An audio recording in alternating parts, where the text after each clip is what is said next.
It is my pleasure to welcome our distinguished guests for this afternoon. These are some of the key secretaries for the government. They need no introduction, but today we are privileged to have them with us to discuss a number of things with regard to where we stand as a country today and where we are headed. And special thanks to Shireen for agreeing to moderate this discussion and help take it forward. With that, I shall get out of your way and leave you with our distinguished guests. Thank you. Thank you very much, Anish, and good afternoon, ladies and gentlemen. It's wonderful to be back here at FICCI, and it's wonderful to be in conversation with pretty much the who's who of the government of India, secretaries who are looking after large chunks of the sectors that move the economy. Without further ado, let me introduce you to the secretaries here this evening before we get into the conversation. I'll start with my left, Ms. Rachna Shah, Secretary of the Textile Ministry. Thank you very, very much for being here with us. Mr. S. Krishnan, Secretary at METI. Mr. Krishnan, always a pleasure. Many thanks for joining us. Mr. Ajay Sheth, Secretary of the Economic Affairs at the Finance Ministry. Mr. Sheth, it's a pleasure to have you here with us. And Mr. Sandeep Pondrik, the Secretary at the Ministry of Steel. Mr. Pondrik, many, many thanks for joining us. We are, of course, awaiting Mr. Rajesh Kumar Singh, the Secretary of the Defence Ministry, and he should be here shortly.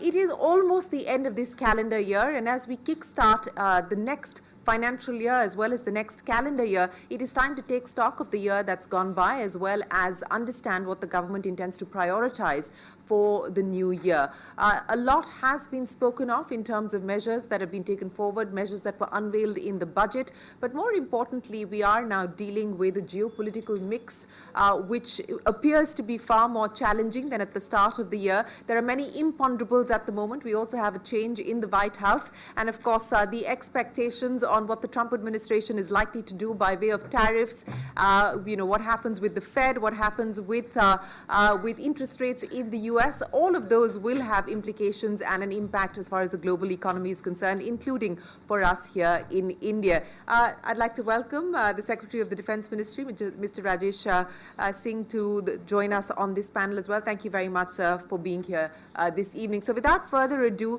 let's kickstart the conversation with taking stock with where we find ourselves as far as the economy is concerned. And I'll give the Economic Affairs Secretary the first go. Mr. Seth, many, many thanks again. Let me start by asking you for your own assessment of the health and the strength of the Indian economy at this point in time. A, how concerned are you as far as inflation goes? And B, what is the outlook now as far as interest rates go, given the fact that inflation is still running at 6% above the RBI's comfort level? What's the expectation that the government has on both inflation as well as interest rates? Your view. Asha, this is saying that after you're all here, the format is changed. So instead of being a conversation or having a view on what Mr. Shah and Mrs. Vish had set it for us, as the format is changed, let me attempt to the question which you have asked. We started the year with estimates in the economic survey is 6.5 to 7% growth. And I see that we are still very much in that zone. And I don't see any significant downside risk coming to that. What I see that several of you have been talking about, informed people have been talking about, is there any apparent slowdown? Yes, the numbers in the second quarter does show that some of the products or some of the services may not be at the same level where they were, say, about a year back or even in, say, 2 quarters earlier. But thereafter, if you look at some other indicators, especially I'm looking at in terms of the e-way bills or the e-invoices, especially in the month of October, they tell a different number. That does not indicate that we have any significant possibility of any downside risk from 6.5 to 7% growth, which has been estimated at the beginning of the year. Of course, it can be, well, it is going to be closer to 6.5, it will be closer to 7. That I would not like to venture into that. As far as inflation is concerned, yes, food prices has been a problem area, and this has been largely because of the extreme continuing rainfall, unusually long when it has continued this year. But other than the food prices, inflation is not a challenge. As far as interest rate in the economy is concerned, I would rather not get into that. That is a monetary policy action, which with the full information, the central bank will take a view on that. Thank you for giving us your view on inflation, interest rates, as well as the economy. And as you pointed out, you don't believe that there is a downside risk to the growth assessment that was put forward in the budget. But, sir, if I may, ask you about where things stand as far as capex is concerned. And there was a slowdown, partly on account of the elections. But what's the sense that you get today in terms of undershooting on the capex targets that the government has set out? And more importantly, do you expect a significant pickup from here on? See, on that aspect, that last year the capital expenditure by Government of India was 9.5 lakh crore. This year it was budgeted about 11.1, and there may be some undershooting, but I do expect that will be a significant increase over last year. So while some sectors are a bit slow, but on the other hand, a few other sectors, there are additional demands coming up.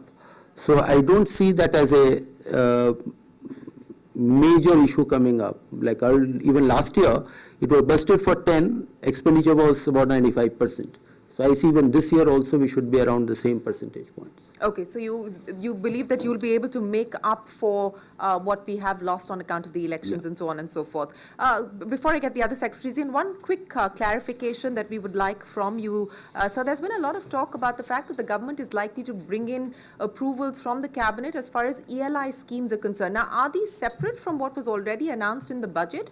And do you believe that this is something new that we're talking about?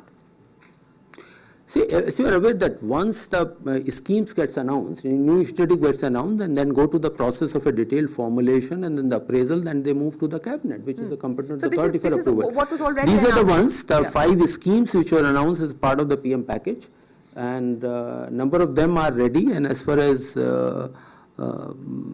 internship scheme is there, that is already approved at an appropriate level as a pilot scheme to be done this year. So these are the same schemes which are getting approved. Okay, fair enough. Thank you very much for that clarification, because there was confusion on whether there were some new schemes that the government was at this point in time looking at. Let me get the Secretary of Defence into the conversation. Mr. Singh, many thanks. There's been a lot of enthusiasm as well as a lot of confidence expressed with the Defence Ministry's indigenization list. We've seen 5 of those as far as the recent past is concerned. What should the expectation be from here on, sir? And if you can give us a status check of where things currently stand in terms of the kind of cost savings we've accrued because of the import substitution done.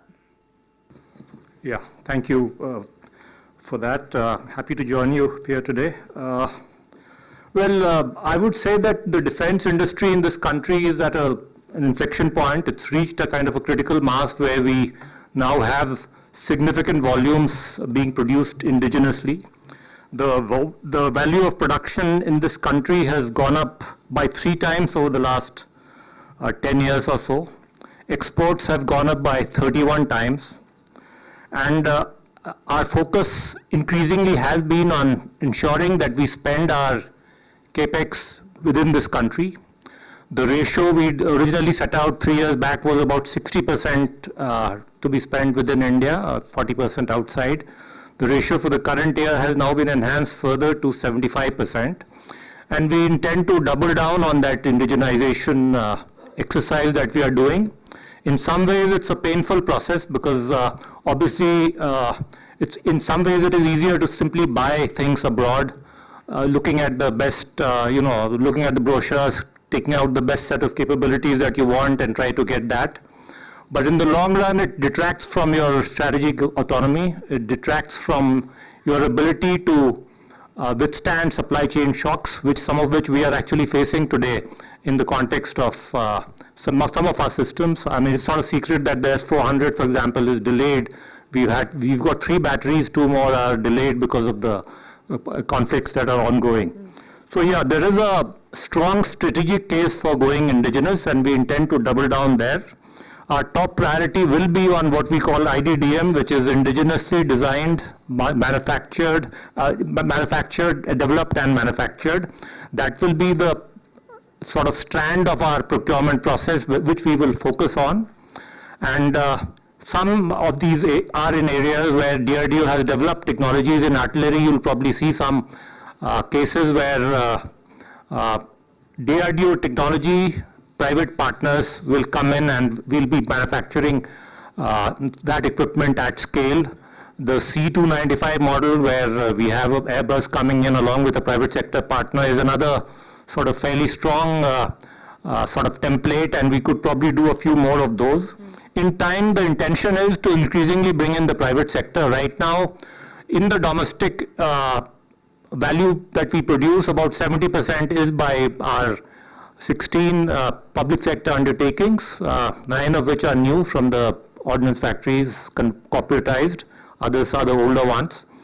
The intention is increasingly to make it about closer to 50-50, and I'm sure the private sector is going to step up in that direction. So yes, exciting times are ahead, and this is one sector where there will be a lot of expenditure happening, about $20 to $25 billion per year over the next 10 years. So certainly this is an area where if you're there in this play, you will get a lot of growth.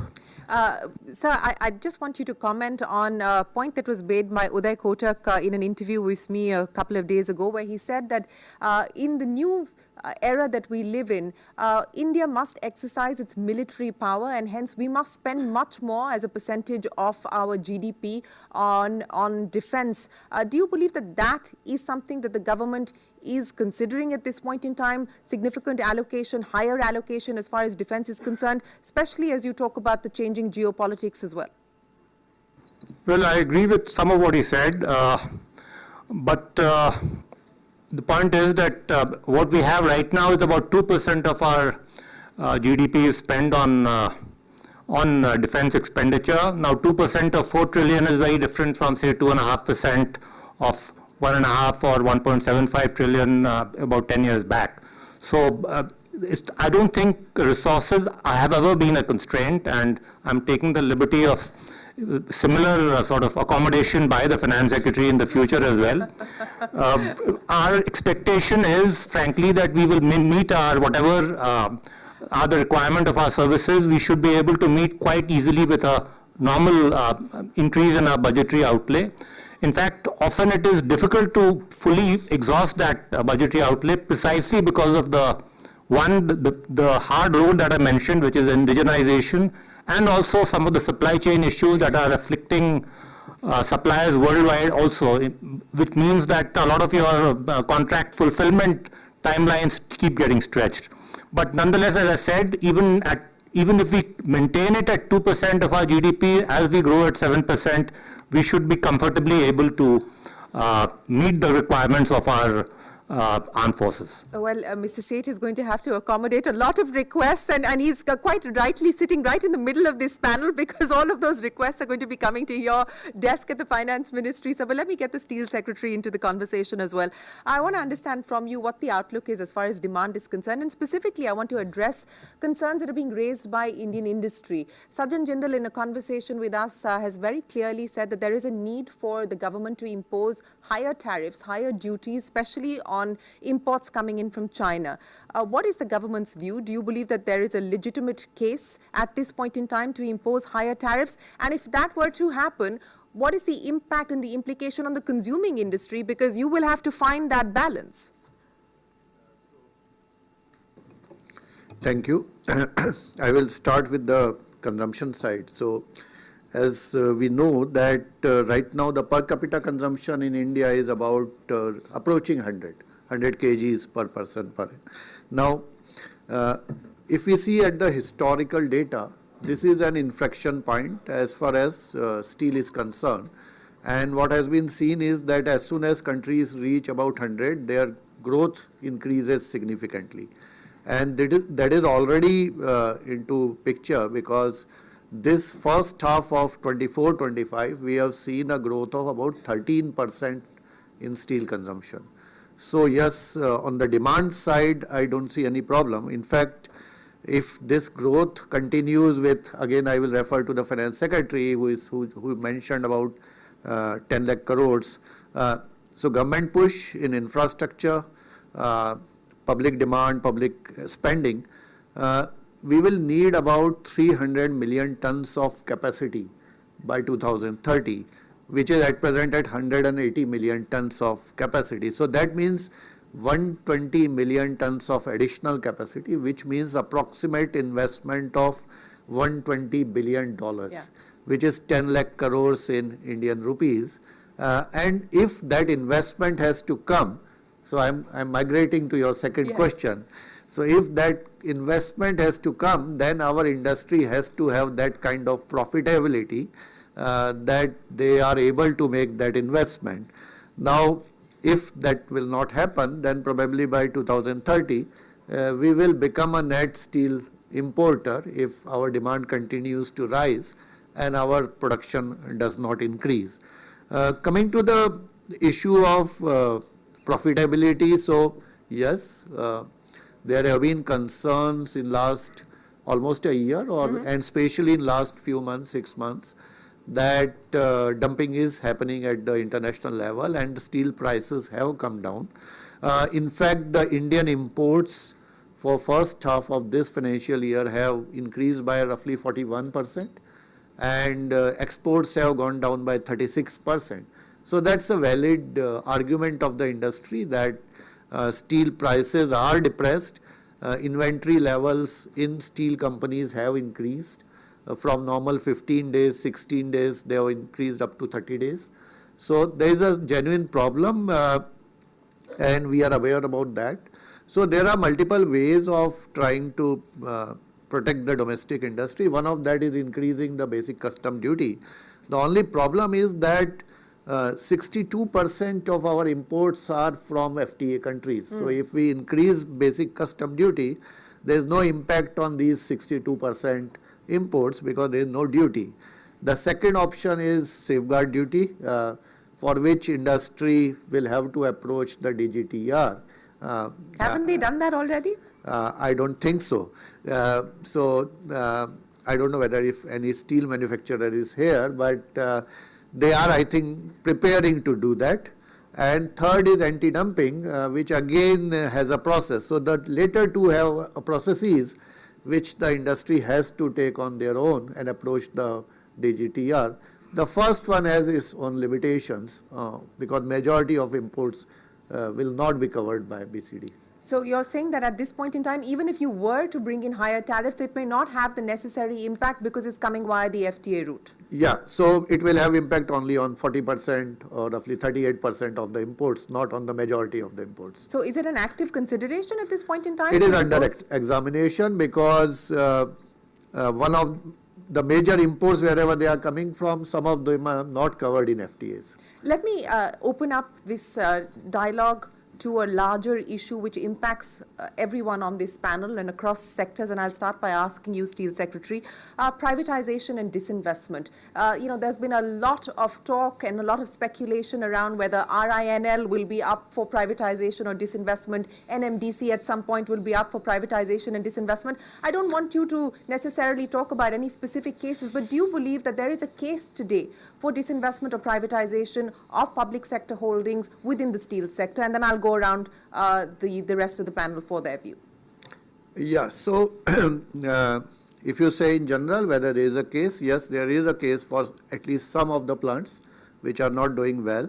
You mentioned RINL. RINL is in deep financial crisis. So that's I think, and there's a 21 cabinet decision which says that RINL will be disinvestment. Then there are practical constraints on disinvestments because of which it is not happening right now. But on a principal basis, yes, some of the public sector units which are not doing well, I think if they are disinvested, fresh private sector investment will come and both efficiencies will come. Whether RINL will be disinvestment immediately, there are issues on that. But is this something that your ministry will push, at least as far as your sector is concerned, as far as the steel sector is concerned? Because as you said, you require a significant amount of capital to come in, and that capital is likely to come in only from very few private sector players who have expressed interest already. So basically we should also look at that fact that out of the 180 million tons of capacity in India, we have only about 30 million ton which is from public sector. So 150 million ton is already private sector. So it's not as if this sector is dominated by public sector. Having said that, some of that 30 million ton is not well run. So there is a case for disinvestment of that capacity at least. But private sector investment will have to come whether disinvestment is there or not if we want to have 300 million ton by. Absolutely, to achieve that capacity target. Mr. Singh, let me ask you, the case for privatization and disinvestment across the defense sector, for instance, as far as shipbuilding PSUs are concerned, is there a case there to be made, sir? Maybe not immediately. What we've done in the defense sector, particularly with these new corporatized versions of the old ordnance factory companies, board says that we've now got 9 of these, and thankfully all of them are making money now, I think except one which is at a small loss, and that too is going to become profitable this year. And they're all doing well in terms of exports as well. So there, I think the next phase of reforms would really be further consolidation among them to bring them into, say, 3 or 4 of them. I think there is already a committee looking into that aspect. So corporatization, consolidation, improving their performance, and then perhaps we could look at some levels of, disinvestment there, but maybe not in the immediate future. But overall in this sector, in terms of opening up, as you know, we've already we have a FDI automatic route up to 74%. Even beyond that, up to 100%. We've just got some investors in that space also. Some 5,000 odd crores of FDI has come in so far, and SAB has come in as a 100% subsidiary in India in this space, and more hopefully will come, because our intention and our message to the foreign OEMs is very clear that we'll be spending our money here, and if you want a piece of the pie, you should be here. Either, preferably with an Indian partner, but also as a subsidiary. So, I mean, that reform area is more on I would say the reform area in defense industry is more in the area of ease of doing business. This is where the licensing regime still exists in this area. There is an export licensing regime as well. So a lot of other EODB issues need to be sort of handled in this space. But the reform will be in the areas that I mentioned, not so much perhaps immediately on the disinvestment front. What does the FDI pipeline look like? You talked about SAB with 100% FDI. Do you have visibility on the likelihood of more such proposals being cleared? What does the FDI pipeline look like? I wouldn't be able to say straight away. It depends on how some of the major sort of procurement deals that we have in the offing, how they work out.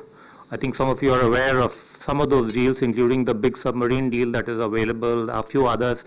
So no, not enough information to make a sort of a statement on a public forum. But yes, there will be a lot of interest. And as I said, in order for them to sort of access the Indian market, increasingly they'll have to be willing to set up JVs and ventures within this country.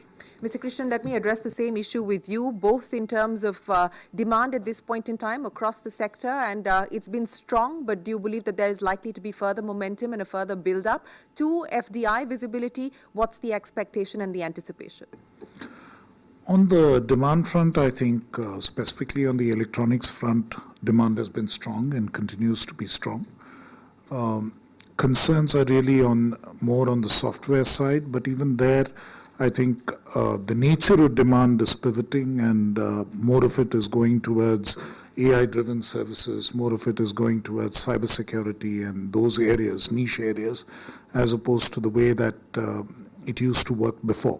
But the electronic side, clearly the demand is strong, and again, we are also indigenizing production more and more.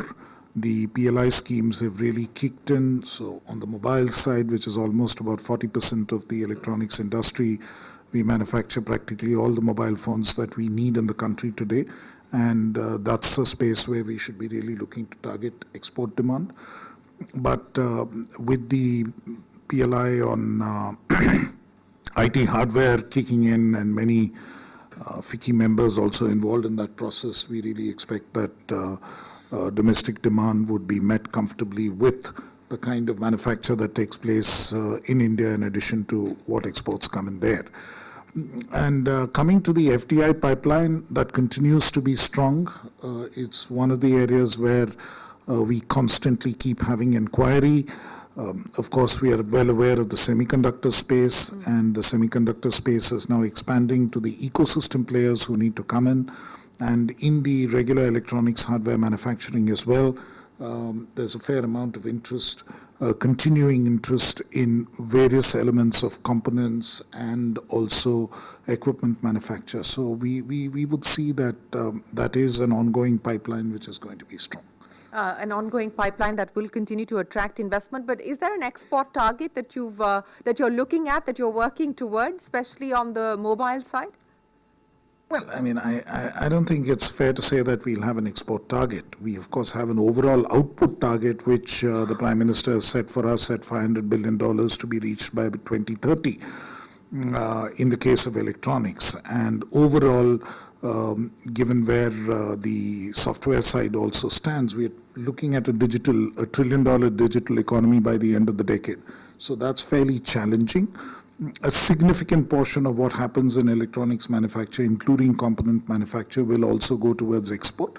So we will, because we will have to push the export area also up, because being part of a global value chain, just because we are manufacturing more in India, it doesn't mean imports necessarily come down unless more of the component value chain gets indigenized. So we have to have exports alongside to make sure that we are eventually net foreign exchange positive. Ms. Shah, let me address the demand issue with you as well as the FDI issue with you, and ask you this in the backdrop of the challenges that Bangladesh is faced with, because that has taken a significant share of global textile trade, and the likelihood of some of that moving to India. What's your own expectation and assessment? Thank you, and at the outset, let me thank FICCI, and this is a great opportunity, of course, for interacting with the captains of industry. The demand insofar as textile sector is concerned, presently the size of the sector is about $170 billion, which is, something like 14.35 lakh crore. The domestic demand is robust and growing. We have a large domestic market, and with increase in disposable incomes, textile sector is one which will certainly be seeing growth. Our target is to increase the size of the sector from about $170 billion to $350 billion by 2030. And we are looking at a much larger share of the global export pie, as it were. Presently, we are exporting something like $38 to $40 billion of textile products, and within the $350 billion of output, we are looking at $100 billion of export. So, which means that the share, which is currently around 4% of the global export, we are looking at a much larger share of the pie. And as I said, the domestic demand has been fairly robust and should continue to be. It is the global trade in textiles for the last couple of years, 2 years specifically, after we had a historical high of exports in 21-22 when we touched $44 billion US dollars, and thereafter 2 years have been slightly dull on account of certain geopolitical events, and also on account of the inventory buildup in 21-22. But we are now seeing positive signs in terms of growth in the export sector as well. And in the month-on-month kind of estimates which have recently come out, especially in the apparel sector, we are seeing a growth of almost 35%, and overall for this textile sector of 7 to 8% as compared to last year. So these are positive signs. And we are wanting to textile sector. India has a unique sort of a position, because we have the entire textile value chain present in the country, which is rare, and apart from a few other countries, it's there in India, right from fiber to fabric to the entire processing chain, apparel, garments, technical textile, fashion. So I think we come with a position of strength that way, and I would like to think that further investment and export opportunities will come India's way based on our own strength in the textile value chain. The geopolitical events and events in Bangladesh would certainly have some bearing, whether it would translate more perhaps in the medium to long term, when our own capacities are also getting strengthened through some of the key initiatives that have been undertaken by the government, so that we have more large scale and size of manufacturing and world class textile infrastructure which gets established, and some of the bigger brands, the international brands they're already working with us, but they are looking perhaps to increasing their share over a period of time. So we do see these things happening as we go ahead. Insofar as FDI is concerned, we are looking at huge investment coming into the textile sector. And while the domestic industry and the major players will certainly play a very important role in that, we certainly are looking at more and more international players coming into the textile sector as well. The FDI in since 2000 has been something like $4.5 billion. So international players are there and they're coming, but certainly we are looking at a much larger share. And I think they are also looking at the domestic market, which is large and growing, and manufacturing in India for the domestic market and manufacturing in India for the export market is something that I'm sure is likely to attract the foreign players.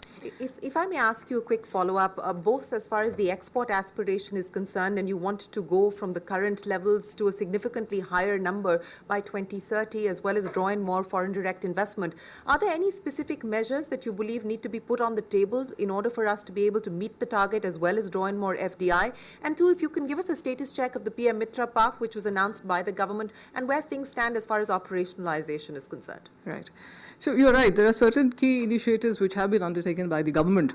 One of them is the PM Mitra Mega Textile Park, which envisages creating 7 of these mega textile parks, which would have world-class textile infrastructure, which would help in bringing investment close to almost like 10,000 crore in each of these parks. So we are looking at something like 70,000 crore of investment coming in the next 5 to 6 years.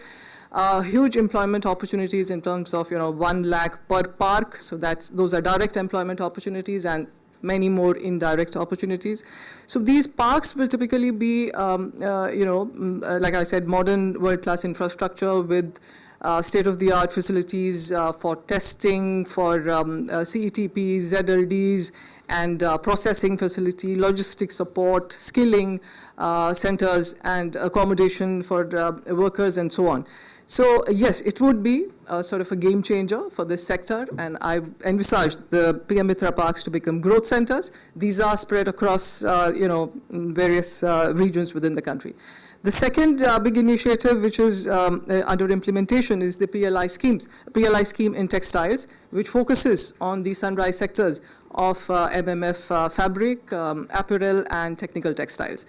So we are looking at investment to the tune of about 25,000 crores coming in under the scheme, and in specialty fiber, in glass fiber, in carbon aramids, in products related to protective textiles, strategic textiles, geotextiles, agro-textiles, which is one area which is huge and growing. So technical textiles market is something which is, the more investment which happens in infrastructure or healthcare or agriculture or industrial growth, it will automatically translate into a higher growth rate for the technical textile sector as well. So we are very excited about the growth in this sector. Well, thank you very much for giving us an update on where things currently stand with both of those schemes. But let's talk a little bit about the road ahead, both the opportunities and challenges. And Mr. Krishnan, I'll start by talking to you about some of the challenges that have been articulated by the minister very recently in his remarks. One, dealing with the issue of misinformation as well as algorithmic bias. And the minister has gone on record to state that the government is considering removing the safe harbor protection for social media companies. Now, how do we go about that, and what kind of changes or amendments will be required to ensure that that is in fact a reality? And is that something that the government is working towards at this point in time? See, to be very honest, I think you need to understand the framework of the law as it stands today. And the framework of the law is that the safe harbor doesn't apply if you are purveying misinformation. So let's be very clear. Safe harbor is available under Section 79(1) of the IT Act, provided that either Section 79(2) or Section 79(3) are not retracted. And under those sections, there are guidelines which are provided. There is a requirement for social media companies, for the significant social media intermediaries to exercise due diligence on the kind of content that gets put in. And there are directives, including in the IT intermediary rules of 2021, as to the kind of restraints which need to be observed, or the guidelines which need to be followed with regard to certain content. And misrepresentation is one area where they have to observe them. They cannot plead that there is content which is deep fake or is there is misrepresentation, and therefore, but they have no role to play in it, and it is really up to the person who posted it, and they are the only ones who are liable. If they know or if they are aware that there is misrepresentation or it's a deep fake, they have a duty within their community guidelines. They need to have community guidelines which would enable that to be taken down. So I think it doesn't even require a change in the framework of the law to ensure that safe harbor is not available in cases of misrepresentation or fake news.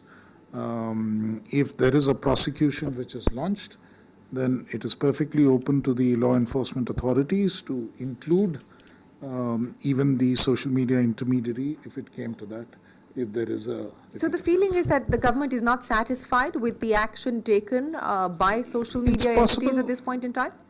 Well, I mean, I should look at what is the specific context in which the minister made the statement. I would say that by and large, on an ongoing basis, the cooperation that we are gaining from the social media intermediaries is fairly substantial. In fact, if you look at the statistics, and they are required to publish the number of takedowns that they do and the actions that they do, based on their community guidelines and based on where government or any agency of the government specifically requires them to take down content. And you would find that what we require them to take down is a very, very minuscule fraction of the total number of cases that they take down, because there's a lot of content which is violative of their own community guidelines, and that includes misrepresentation. Sometimes the action is not fast enough. I think that is where the problem arises. And India, being the kind of society it is and the kind of country that it is, if in certain cases you do not act fast enough, then it tends to cause other issues. I mean, it's a volatile, certain situations are volatile, and the volatility of the situation is further exacerbated by this kind of content. So that is where I think we would expect speedier collaboration, speedier cooperation from social media intermediaries, understanding sensitivities in the country. But having said that, I would say that I think by and large social media intermediaries in India have understood the spirit of the legal framework, and they voluntarily act in a large number of cases. There are a few specific cases where some further action may be required. There are, of course, other issues of bias and prejudice and things which happens on both sides, which again need to be sort of taken care of in terms of, that is also in terms of what would by and large sort of work for them and appeal for them. And those elements also is something that they would address, because they have to be even-handed in the way that they address bias. Are you concerned about the Trump administration's call on higher tariffs and the likely impact? We don't know where the tariffs are going to be imposed, how they will be imposed, what the quantum is likely to be. But the possibility of a further disruption or at least upsetting the global supply chain, are you concerned, and are you looking at those developments closely? We are watching those developments very closely, and as of now, I think we believe there could potentially be an opportunity there. and we need to be prepared to take as much advantage as we can of any potential opportunity that may arise. Of course, some of the tariffs could also be against products from India, but I don't think we are going to be the primary target there. Mr. Seth, let me address the issue of both opportunities and challenges, and let's start by talking about some of the challenges given the geopolitical context of what is happening. How do you see this impacting India, both positive as well as perhaps, imponderables at this point in time, with this possibility of diversification, perhaps amplifying further with the tariff imposition that the Trump administration is threatening to impose?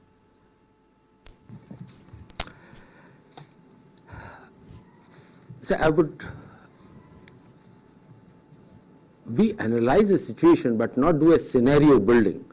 Now, the administration positions are getting clearer. There would be inauguration in January. Thereafter, we'll get to know that what policies are being adopted.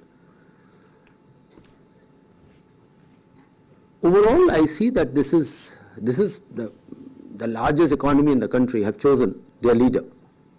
And it is for us to work around and see that how do we maximize opportunities for us.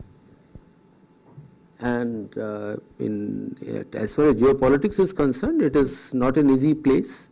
But more than what happens, the stance, economic issues or economic policies being adopted by the largest economy, what happens in other economies, especially what say the geopolitics happening on or the position, gets sorted out on the two areas where war-like situation or the war situations are there, and also how the Chinese economy moving forward behaves. Those would be the larger questions for us to work around or to be aware that what it is going to be. There is a concern that China has a huge manufacturing capacities, and if their demand is not increasing to the extent it has been in the past, there would be challenges for all countries including India. So overall, that what measures are needed, both short-term, long-term, in order to build resilience. And I'll put it in this manner, that we are not looking at a 100-meter sprint. We are rather in a marathon race. So that kind of a capacity within the government, within the private sector, within the society, that is what we should be nurturing. Yeah. Rather than getting what is this quarter and what is the next year. We have to see it very specific action. Doesn't mean that we have to look at only the long term. Yeah. Long term will come only when we are taking shorter steps, but sure-footed steps. Thank you. As you pointed out, Mr. Satan, let me address that issue with you, that we need to look at the vision that we have, and the government has, and the Prime Minister have highlighted the vision for 2047 for India to be a developed economy. But ahead of that, several steps have to be taken. Let me start by addressing steps that were announced in the budget to do with the financial sector overhaul, a process that I understand is work in progress at this point in time. What is the overarching vision that will drive the overhaul that you're working towards for the financial sector? FDI overhaul. You spoke about some of the opportunities that are likely to open up on account of this geopolitical reshaping that's going on. What more? We've done PLI, we've done ease of doing business. What more can we or should we be doing as far as FDI is concerned in the context of overhauling the FDI regime?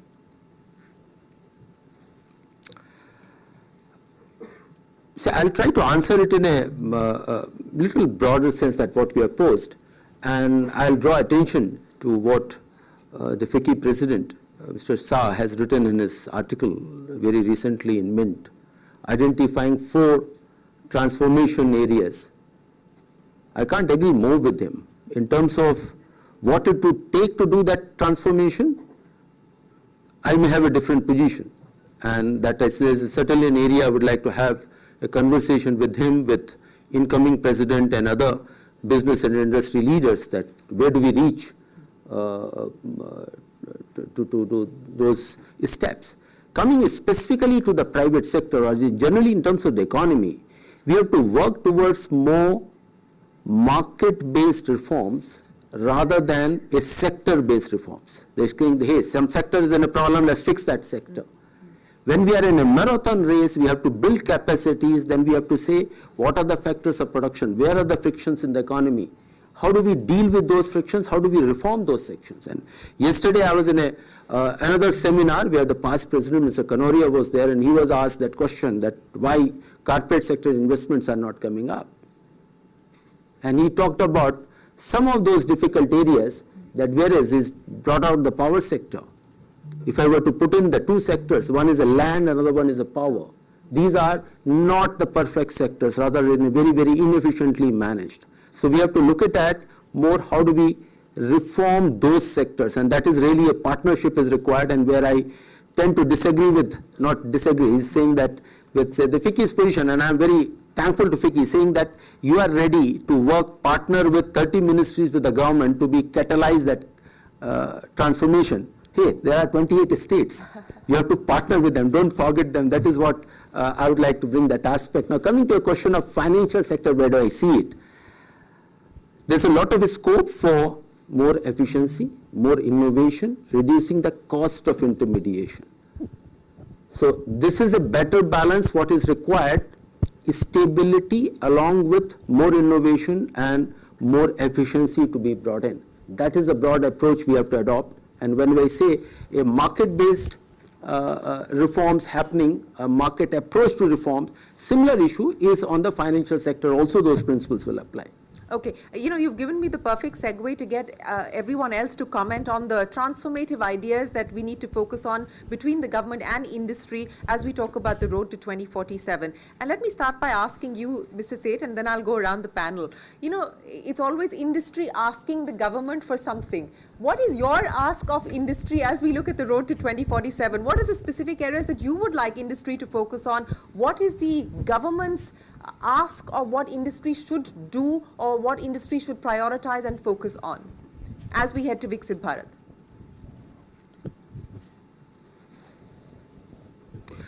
Now, I see a very constructive dialogue, and again this I'll bring in that the kind of a and here I would like to commend Mr. Shah in terms of the energy and the constructive dialogue which he has brought up in the last 1 year. And I must acknowledge that the previous presidents, Mr. Panda and before that Mr. Mehta, each one of them are setting the bar higher and knowing fully well that the previous president will not perhaps come back again to raise the bar themselves. Well, so that does deserve a round of applause for each one of you. So congratulations to the present, past and the future presidents. So to me, all of them seems to be following it up, that 90s surf advertisement. उसकी कमीज उसकी साड़ी मेरी साड़ी से सफेद कैसे. So that where you ask that where is the government ask? Government ask is partner with us, having that dialogue, a frank discussion, and that part which is coming up when Mr. Shah says that make India the next big factory of the world. Thereafter say it is an MSME ecosystem. We need to have that conversation that it is MSME is one side of the coin, other side of the coin is the large corporates. What are the frictions for you? And you represent both big and small. What are the friction points, where the things have to change? The partnership between governments, not just the government. Yeah. Governments and the industry, that is the dialogue is needed, a frank dialogue, getting into the details, which factors of production requires correction, which are the areas to be required correction. These are the kind of a partnership which comes. From the government side, it is a trust-based governance, and I'll just draw an analogy, and I'm taking perhaps a little more time. Not so young among us will still recall that there used to be an octroi in our country. 78 it was abolished. One has to stop, give the papers, pay some tax and move on. From there we moved on to say on every crossing, slow down. People won't do it. So in the government we started putting rumblers there. And very high rumblers. People have to come and stop. Go very slow. But from there we have moved on. It is now expressways, only cameras are there, guide rails are there. So as an economy, how do we move towards expressway where there are guide rails and there are cameras, but there are no friction the way the economy moves. So that is a kind of a partnership. We have to work sector by sector and area by area. Well, I think that's a great analogy that you've left us with, Mr. Seth. Mr. Krishnan, I want you to build on that, in terms of what you believe the specific asks are of industry and where you believe the partnership can further be strengthened to leverage the opportunities that present themselves, especially in areas like semiconductors, artificial intelligence, etc., which are new areas for us to capitalize on. I think, let me first echo what Mr. Seth said about, FICCI and the leadership of FICCI over the last couple of years. And I think this is something that I've mentioned to Mr. Shah when he met me as well, that the engagement with definitely the Ministry of Electronics and Information Technology of FICCI has been very extensive. The kind of partnership and dialogue that was being mentioned earlier is something that we have had over the last year or so on a range of issues, and we are trying to collaborate to sort of move forward in a way that really works. Having said that, I think the digital economy, literally, both in terms of electronics and the applications economy, really holds an opportunity for India, including AI, to actually leapfrog and have discontinuous growth. And that requires, for the first time, I think, more risk-taking by businesses. I think we need what I would expect. Frequently we hear this call from a range of people from industry who talk about how India should become a product nation and how we should have design which happens in India and brands which get built in India in order to increase value addition. And that is the big opportunity, or that is the big jump that we would expect in the electronic industry. We build scale in a particular manner, but I think the spirit of many of the programs which work in the electronic sector are also behind design, particularly in the semiconductor sector, behind building resilience, behind having Indian brands and products developing over the years. That's, I think, ultimately the goal. By 2047, we should have all of that. And in the interim, start building in terms of scale. So that is the kind of faith I would expect that FICCI, as the original nationalist chamber of commerce in India, you have Mahatma Gandhi's quote right behind you. He attended your 4th AGM. So we know what FICCI did prior to independence, and we know the role that they have played, and clearly I think that's the kind of nationalist mission that we'd expect they'd nurture. Mr. Singh, let me get you to address that as well in the context of the prioritization of our defense needs, sir. So I'll sort of add on to what my colleagues have mentioned, that the expectation from government is really, from the industry, is really to sort of step up to the plate when it comes to more of capex to match what the government is spending, to spend more on R&D and create IPR within the country. And in the context of defense in particular, I have a couple of specific examples where post-independence, after all these years, we are still struggling with engine technologies at all levels, whether it is tank engines, engines for on the marine side for ships, and of course for the jet engines.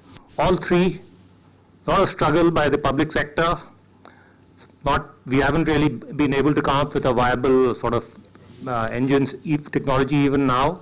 And even on the private sector, I understand that despite a very large automobile industry in this country, the designing of an engine is still being done outside.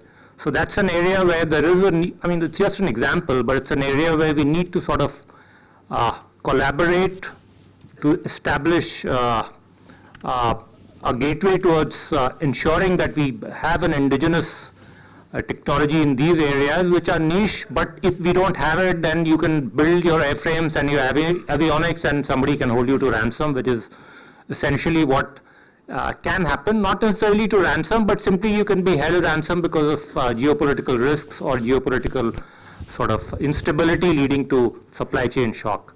So, that is a specific example of the kind of work we need to do to really ensure strategic autonomy for this country in the long run, and so that we we've already become from a net importer of defense equipment, we've already become an exporter. But to really build up our manufacturing capacity, we need to also crack these types of technologies and also develop the IPR to match. If I may, sir, just get you and Mr. Seth also to comment on this. I think, when we talk about this move towards becoming a product nation, a nation that values and develops its own IPR, what one hears from industry is that, look, there is only so much capital available and R&D spends have perpetually and perennially been low. The government needs to step up as far as incentives are concerned, tax ops are concerned. What is the way forward? How do we get more R&D spends going? What can the government play facilitator? Can the government play a role here in getting industry to spend more on R&D? And do you believe that or do you believe that industry needs to do its own part, needs to do the heavy lifting as far as R&D is concerned? Mr. Seth, I'll start by asking you. Quite a significant part of my time is these days is going on putting details to one of the major announcements which Finance Minister had made in the interim budget and followed it up in the regular budget, is a very large fund of 1 lakh crore to be put together, long-term, very moderate cost financing to be made available to private sector for research, development and innovation. How to structure that program, where to position it, how to make it operationalized, that is currently, right now, is engaging attention of several people within the government. We had a range of discussions with people in the financial sector, people in the technology sector, as well as people in the industry. So we do expect that can be a very powerful way of moving forward. And where it can be as complex as, say, a modular nuclear reactor. Mm-hmm. The big time investment which are needed to get into those areas, I'm just making it that as a point. As similar manner, if you are talking about that we are looking for indigenous development of, say, an engine technology. This engine manufacturing earlier was never in India. The technology used to come from outside, and then increasingly the companies started, automobile companies, now they manufacture it here, but to say develop on our own and so on. When it comes to those areas, there's a large amount of money, but again, it has to be partly financed by the government and partly by the private sector. That's the route to move forward, and I see that is a way, because giving tax exemption for research and development has not been very productive way. So the government is saying we are ready to be a partner, you take the risk, but we'll make it available, a low cost, long-term money available for them. When can this be operationalized, sir? How soon?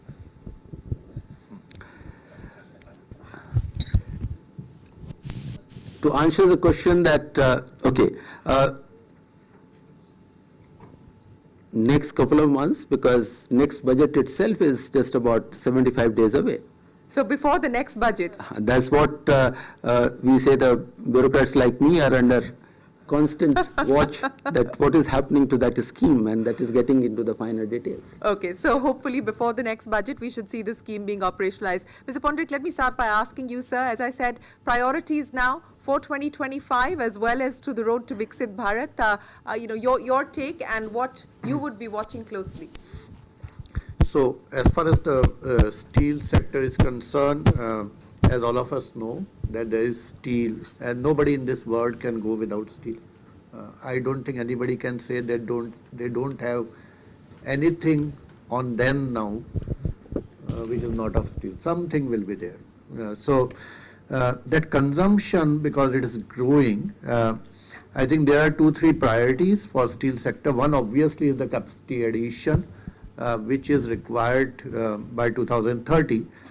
So roughly $120 billion, most of it from private sector for people sitting here and others.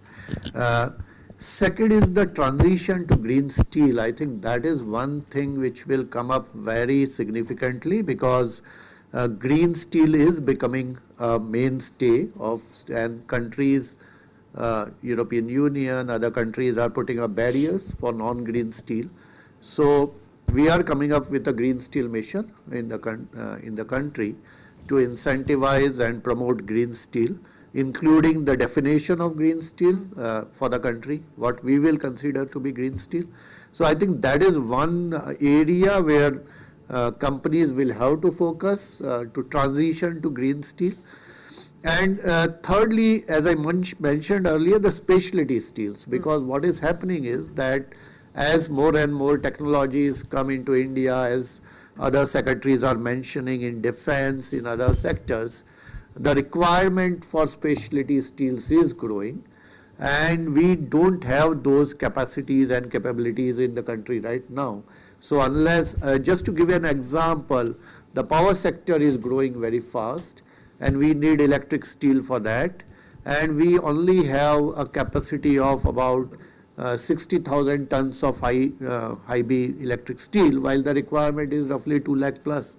So there are multiple steels like that. So specialty steels, I think, is another area where industry will have to focus. And fourth, which again has been mentioned, is to upgrade the technology, because especially the public sector plants are still using some of the older technologies, and we are predominantly a blast furnace route steel manufacturers nation. But if we want to move to green steel as well as be more efficient, we will have to use more technologies, use AI for using domestic coal, blending of coal. So all of that will need more technologies. So I think these are some of the areas which the sector will have to focus in coming 5 years. Absolutely. Over the next 5 to 10 years, these will be some of the challenges. Ms. Shah, let me address this issue with you as well. Over the next 5 to 10 years, the priorities as well as the areas where you believe the private sector can step up and contribute to growth. Let me start by, textile sector is supposed to be a labor-intensive sector, and so there is this huge employment or job creation opportunity in the sector. If I, just to quote some numbers, the industry estimation is that for every, 1 crore of investment in garmenting, up to 70 jobs get created. For the sector as a whole, 1 crore investment means about 40 jobs. You compare it with 1 crore of investment in the manufacturing sector, if you take it as a whole, that's about 12 jobs. So there is a lot of labor intensity here. We are looking at, in the next, 15 years, we are looking at this huge demographic dividend in favor of the country. We're looking at something like 9.7, 9.8 million people entering the workforce every year. And also in garmenting, almost 70% are women who are, employed in a garmenting industry. So I see that, a lot of absorption of the workforce will happen in the textile sector, and a lot of job opportunities for women in garmenting especially. So I think there's this huge, opportunity which is there for industry to look at, to utilize in the garmenting sector. So that would also be a priority for the government. I've already made a mention of the PM Mitra Mega Textile Park and the PLI scheme, which envisage creating large-scale manufacturing capacity, the scale and size of production that will make us, more competitive internationally, and will bring in a lot of investment into the sector. I've also made a mention of the technical textile segment, which is large and growing, and both, right now the size is about, I think I mentioned 25 billion USD dollars, the domestic size of the technical textile segment, and we see that this would be another area of growth. And I should also talk of, cotton has always been our strength, and the Indian textile products have been, cotton-based textile products have always been, renowned and liked worldwide. We'd like to build on this strength, and presently on cotton productivity, while we are the second largest, producer of cotton and we have the largest acreage, under cotton, but we do have challenges on productivity. We've reached a kind of a plateau and in fact sort of tapering down. So we need to work on enhancing the productivity of cotton, and we are doing that with the Ministry of Agriculture and the state governments, working with better quality seeds and high density planting systems and other agronomic practices. In cotton, we are also working on positioning Indian cotton as a premium cotton. The brand of Kasturi cotton, which was launched last year, seeks to establish Kasturi as premium cotton, focusing on branding, on certification, on traceability. So we are using blockchain technology for traceability at present up to the ginning stage and then going down further to the farm stage. So these are some priorities on cotton. I also see a very large area where we'll have to give very focused attention, that being sustainability. Sustainability and the entire recycling ecosystem is becoming an extremely important part of the international discourse in textile sector. And while we're looking at India reaching a position of becoming a textile manufacturing hub, we'd also like it to be a recycling and a circular textile manufacturing hub as well. There, the industry will have to really come forward and play a most important role. We're looking at strengthening the recycling hubs, looking at post and pre-consumer waste, recycling that back into fiber. Setting up centers of excellence for sustainable textiles and sustainable fashion, having a repository of best practices on sustainability. A lot of hand-holding, especially for the smaller MSMEs, would be required. So this is going to be another priority area for us. May I also, since I have the industry majors here, some of our handloom practices have always been sustainable and in terms of the resource use, the energy use, and use of sustainable colors and dyes and so on. There's this huge opportunity for mainstreaming and integrating the traditional textiles, the handloom, etc., with the industry in a bigger way. And I think all of you can play an absolutely critical role in that.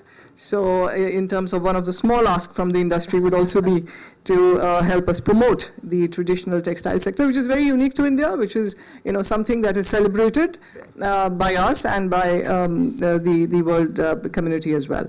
So I think these would be some of the priority areas and which also offer opportunities. Thank you very much, Ms. Shah. We would have loved to continue this conversation, but unfortunately we're out of time. But it's very, very clear from the course of the conversation that we've had today that there are plenty of opportunities as we look at the road to 2047. And I think what is evident from what we've heard here from the secretaries, as well as what the industry is saying at this point in time, is that there is need for greater capital allocation across each of these sectors that we've talked about.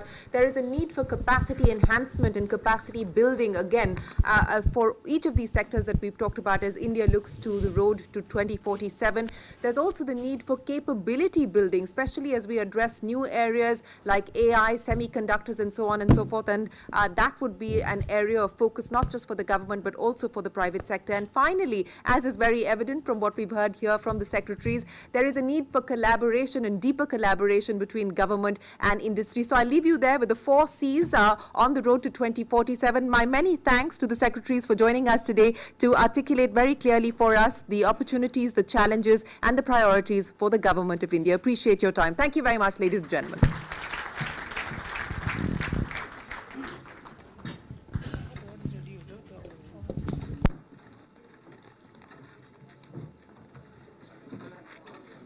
Thank you so much. It was a pleasure. I'd just like to take a minute to thank all the secretaries for being here today. Shri Ajay said, thank you for the kind words that you had for FICCI. At FICCI, we are proud of the fact that each president sets a bar higher than the previous one because we stand on the shoulders of our past presidents. And we've had many stalwarts over the years that have built this foundation for FICCI. I would also like to add the fact that the FICCI team is the one that really gives us the strength. because they are the ones that really have done all the work to see all the content that you've seen over the years.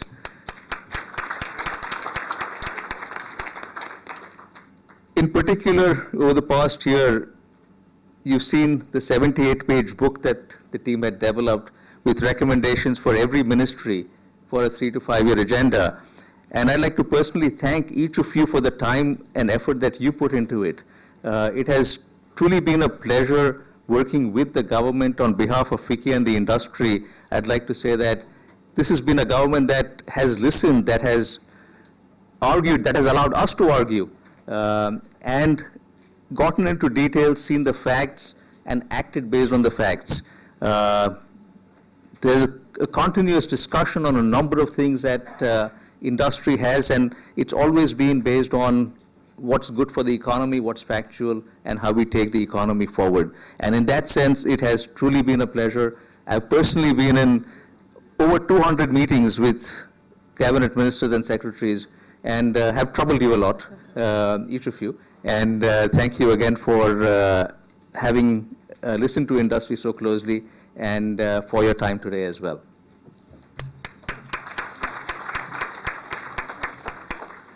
Thank you, sir, for the vote of thanks. And I'd also like to request our Dr. Anisha, our president, to give the green certificate and memento to our dignitaries who are on the dais. We'll start with Shri Ajay Seth, Secretary, Department of Economic Affairs, Ministry of Finance.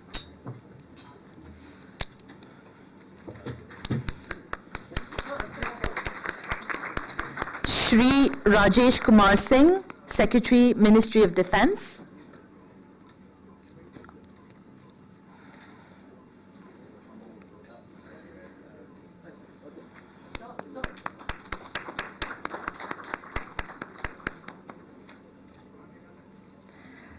Shri Rajesh Kumar Singh, Secretary, Ministry of Defense.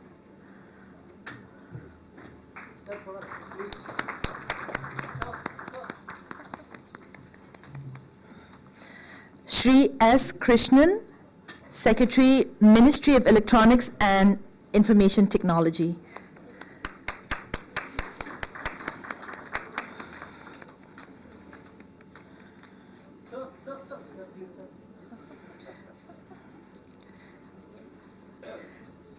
Srimati Rachna Shah, Secretary, Ministry of Textiles.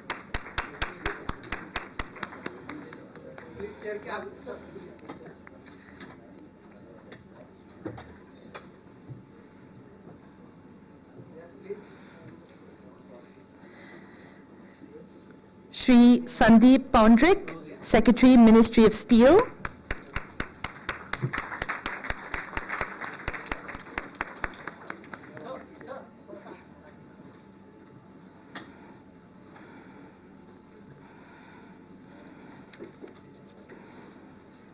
And Ms. Shireen Bhan, Managing Editor, CNBC TV 18. We would also like to take this time to really thank Ms. Shireen Bhan for facilitating an engaging discussion and an insightful session. I'd like to just share with you that FICCI's tradition in giving the green certificates is a pledge to plant a grove of trees at Trees for Ecotourism Somgo in Sikkim. And the special memento that we've given out this evening is an exclusive handcrafted artwork from Moradabad, which is also known as a Brass City or Pital Nagri in Uttar Pradesh. It is known for the region's economic growth and employment opportunities for numerous skilled artisans. And we will now close the session with a group photograph. I would like to invite our dignitaries, along with our president, Dr. Anisha, our president-elect, Mr. Harsha V. Agarwal, our Director General, Ms. Jyoti Vij, and our Vice President, Mr. Anand Goenka, to join along with the dignitaries. Including all of our past presidents, we would like to invite our past presidents on the stage for the group photo as well.